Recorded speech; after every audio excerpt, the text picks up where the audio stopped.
Florida. Mr. Gaetz for his 5 minutes. Thank you for holding this hearing, Mr. Chairman. And I'm intrigued by this concept of a rescue team. And it seems like HSI, Homeland Security, is the preferred partner there. And I want to delve into why, because in this Congress, we had an FBI agent sitting right where you're all sitting right now, Steve Friend, and he was working these cases in our beloved Florida.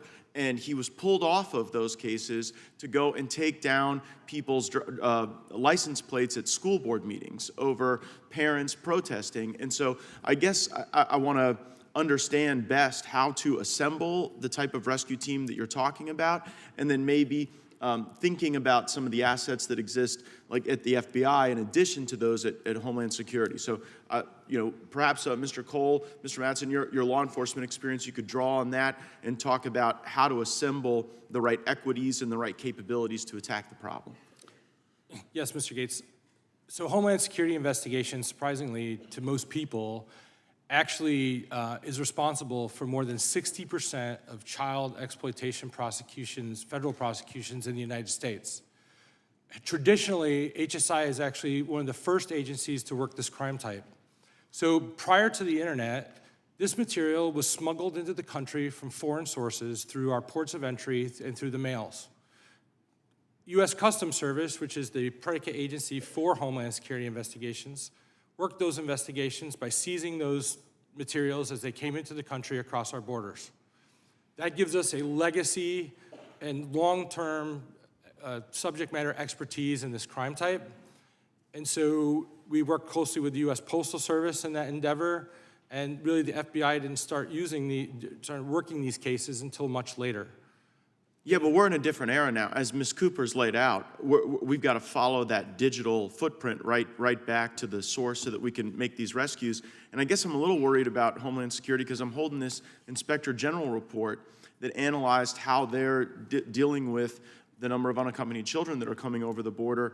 And I mean, in 16% of these cases, Homeland Security isn't even doing the documentation for where they're placing children. And we have over 8,000 children that we don't even know where to put them, that are in the custody of Homeland Security now.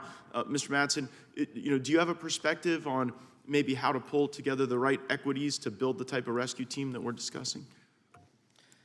Thank you, Mr. Gaetz.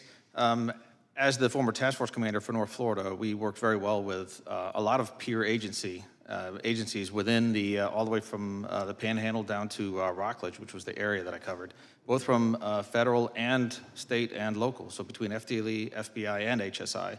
And we felt that was the appropriate way to collaborate and to work on these types of cases with the ability to prosecute federally when needed, or at the state level when needed. And I just think we can, as the subcommittee with oversight over a lot of these equities that they're trying to pull together, we can give them the right encouragement and the right authority to do that. I've also been reviewing this Stanford Internet Observatory report on identifying and eliminating CSAM in generative machine learning training data and models. And I'm sort of interested in how AI interfaces with all this, because the report seems to say it's really troubling when you have these child exploitive materials that are part of the training models for AI, but the report goes on to say maybe it's AI that will help us do what Ms. Cooper is charging us to do and get to the core of the problem. And so, to any of you here, how do you see AI interfacing with both the perpetration of these crimes,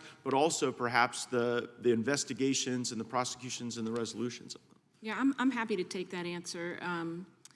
A couple things are really important to understand about AI. You have AI for good, right? So you have some tools that have been developed that are changing the game in terms of being able to find and locate these kids. And it's really important that we allow law enforcement to use those tools. But AI can be used for bad, too. So you have some nefarious people on the web that are taking pictures of your child's Instagram account, your child's face, and they're adding nudity and unclothing those children and then extorting those children. So the times have changed where a child doesn't even need to be taking selfies anymore. They can just have a soccer page or a gymnastics page up, and you have these pedophiles, trolling them and extorting them. The one thing I think that's really important, I think Congress has a role to play in this. There are ways to determine between a fake image and a real image.